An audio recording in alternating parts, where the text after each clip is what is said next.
do this Okay. with you right Are now. you happy right now? What? Are you happy? Yes We were or having no? a conversation. No, we weren't. Yes, we were. The fuck you doing, Let's bro? go. Calm down, Nathan. man. We was just Nathan. I'm talking. calm. I'm Nathan. calm, but I could Nathan. go up. Let's Bro, go. you keep trying to walk in my space. Oh, It's stop. You got Do me. me. And Andrew! Oh, shit. girl, you heard that? Everybody do. Well, all of you all are so fabulous. So we're going to jump right into this because, as you can see, there's a lot going on in this episode. So this is Insecure Season 5, Episode 9. So this episode starts off with Issa and Nathan out apartment shopping. So we can assume that their relationship has been progressing at a fairly good pace, and they must be in a healthy space because they decided to move forward with moving in with each other. Aside from that, the majority of this episode takes place at Tiffany's going away party. But before that, we see Lawrence saying that he's thinking about not attending primarily because he knows that Issa's going to be there. And I guess he's just really not trying to bump into her. And his homeboy's like, well, I mean, what's the issue? She cut you off. You didn't fight for her. So it sounds to me like y'all should be on good terms. And Lawrence is looking confused like, what do you mean I didn't fight for her? Like, what was I supposed to do? I couldn't make her be with me. And Chad says, you saw all the bullshit that I went through with my situation. So all I'm saying is that if it's something that you really want, then I wouldn't let anything get in the way of that. And we can tell that Lawrence contemplates if he may have been a little too passive with the whole situation regarding Issa. So we jump forward to the party, and we see everyone is there with their significant others, including Lawrence and Condola and their new baby. We also see Molly and Torian making an appearance together in public for the first time, so we get to see how that dynamic plays out. So everything is going smooth, everybody is socializing, and then we see that Lawrence notices Issa, and he obviously feels a certain type of way, and it becomes a little awkward because Condola notices it, but she excuses herself, conveniently to go to the restroom. But I think that she was really just trying to give him an opportunity to speak and it not be so awkward. And on the flip side, we see the same thing with Issa when she notices Lawrence is a bit awkward for her. And when Nathan sees him, he asks Issa if he came all the way down for the party. And Issa says, well, he actually moved back a while back. And Nathan asks if it was for the baby and Condola. And Issa responds by saying she's not really sure. She guessed so. Also, I forgot to mention that Torian decided to bring edibles as a party favor, but once he realized that there were children there, he kind of felt a little awkward about sharing with everyone. So him and Molly decide to indulge on their own and have their own little private party inside the party, which ends up being pretty funny throughout the entire episode, just watching them under the influence of the edibles. So Tiffany calls everybody up so that she can start making some announcements. And it's about that time that we noticed that Dro decided to make an appearance at the party as well, which not surprisingly, obviously caught Molly off guard because she made it very clear by blurting out, "Oh shit," loud enough for everyone to hear. So fast forward, we see Molly and Dro actually have a conversation, and he tells her that, he had a divorce. Well, actually, she brings up that she heard about his divorce before he says anything about it.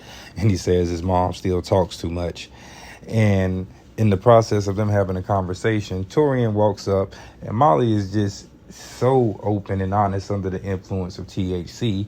She's like, Dro was in an open marriage, and we dated for a while, and we actually messed around quite a bit. And Dro is looking like, what the hell is going on? Like, this is more than awkward. So he decides to get back off to his date. And Molly asked Torian if he understood, and he was like, yeah, you explained it quite well. Something interesting to note, Molly and Torian end up raiding the kitchen for all of the hors d'oeuvres and finger foods and end up hiding in the closet.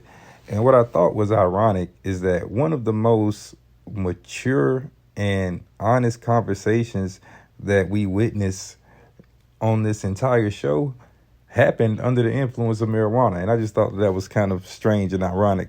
But Molly basically tells Torian that he makes her a little nervous because normally when guys start to like her, things tend to go downhill from there. Like they get bored or they lose interest in her. And Torian reassures her by saying, well, that's not the case here because I hated you when I first met you. And now I'm starting to like you more and more. So this basically leads up to their closet sex scene. That leads us to this episode's climax between Issa, Nathan, and Lawrence. So as Issa is returning from dumping some trash, she bumps into Lawrence, who startles her, and he asks if he can have a conversation with her. And she was looking a bit awkward because she, of course, knew that Nathan was there and that, yeah, that could just not necessarily be a good look. But Lawrence insists on having the conversation right there in public, well, semi-public. And he basically asks her straight up if she's happy right now. And the question somewhat catches Issa off guard because she's like, what do you mean?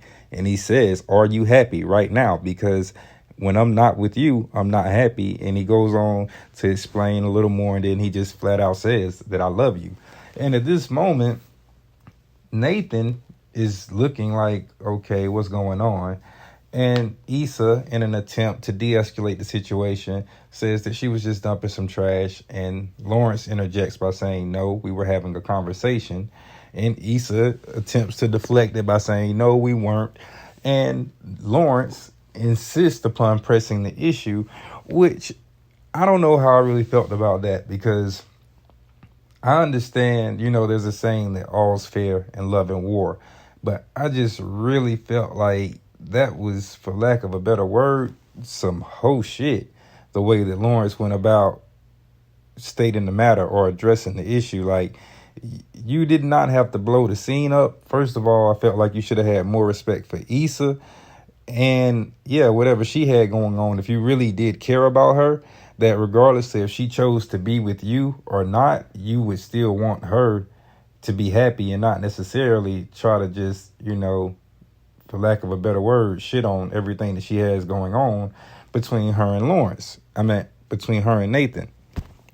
So things begin to escalate pretty quickly, and, pushes turn into shoves, and people have to step in to break the two up. And this is pretty much how the episode ends. So we don't even know how Issa was going to respond to Lawrence, or even how she truly feels about him, other than the fact that she said it was a mistake for her to call him about a month ago. But for some reason, I don't